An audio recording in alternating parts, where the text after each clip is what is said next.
So the Japanese language is basically the opposite of English. The order is different, the letters are different, the way that you speak is different.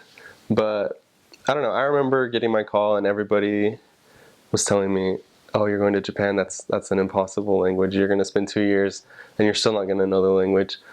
And I don't know, I tried not to believe that.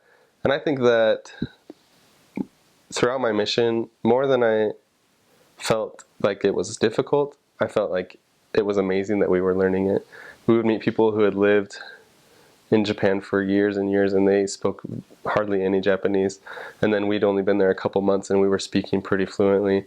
And to me, that was just amazing. It was just kind of a testament to the power and the help that Heavenly Father gives us when we're learning a language. But Japanese, so there's just written Japanese, there's 3 different alphabets. There's one called hiragana, it's just the phonetic alphabet. And then there's one called katakana, which is the phonetic alphabet for words that aren't Japanese. So for example, like McDonald's, they don't say McDonald's, they say McDonald's, and they would write that in katakana. But any Japanese word is in hiragana.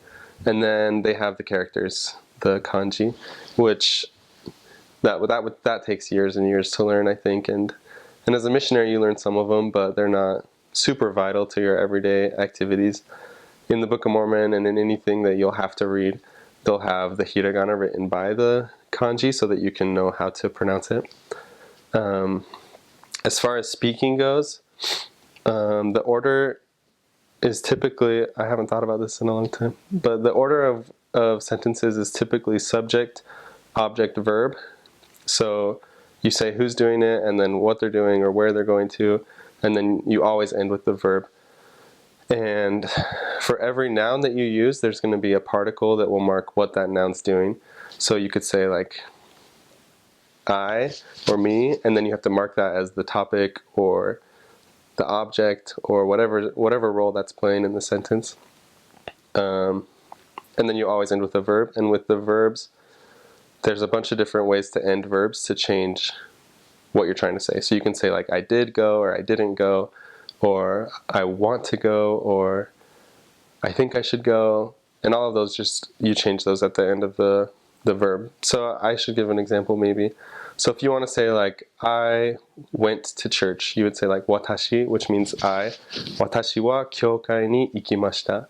So you'd say like watashi, that's I, and wa is the topic marker. So I'm the topic of the sentence. And then kyokai, that means church. And then ni is a direction particle, so that tells you that you're going to the church. And then ikimashita, that's the verb iku, means to go. And by changing it to ikimashita, that means went, past tense. So it's kind of complicated, but it's fun. I loved learning Japanese, and I think that it's definitely possible, no matter how much people tell you, no matter how many people tell you that it's difficult. One kind of difficult part about Japanese is just the vagueness. They're not very direct in their speaking. They talk in a very roundabout way just to be more polite. And that was really hard for me to get, especially because as missionaries, we always want to be polite and we always want to be respectful.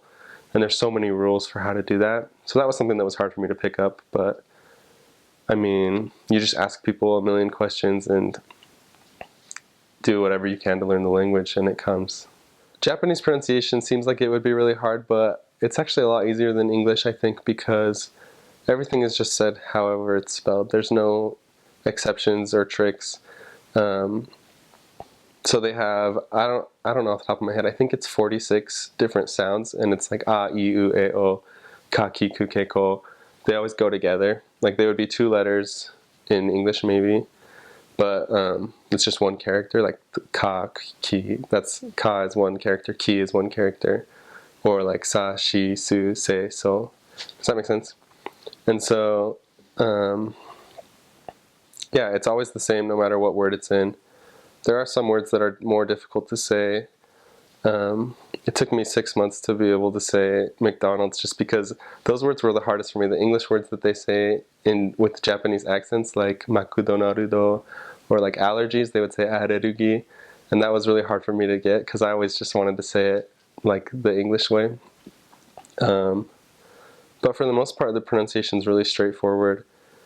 And there's a couple tricky sounds, like the R sound is kind of like a D, it's kind of like an L, it's kind of like an R, and so that one took me a while to get. I'm trying to think of an example. So the word for truth would be shindi, and it's S-H-I-N-R-I, but it's really hard to say that R because a lot of people will say like shinri or like shindi, or I don't know, it's supposed to be shindi. I hope I'm saying it right, but that one was hard for me to say. Sometimes they have these double consonants as well where you're supposed to do a glottal stop. So for example, if you're trying to say like cut, you would say kite, but if you're trying to say like come, it would be like kite. And so those are two different words, but they sound really similar. You just have to have that glottal stop. And then another difficult thing was sometimes they have elongated vowels.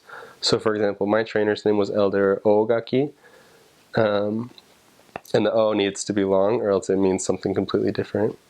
So a lot of missionaries will struggle with remembering where those long consonants are and giving them the length that they need, because that can also be two different words. Because, for example, in the Japanese class I'm taking at BYU right now, we just had a quiz over a bunch of words that sound the same, but they're really different. So one of the examples is shoujo means little girl, but shoujo means like an invitation or a letter. And so those sound really similar, but you can tell that it's shoujo, like the jo is a little bit shorter, and shoujo, they're both long. So yeah, that's one difficult but interesting part about Japanese.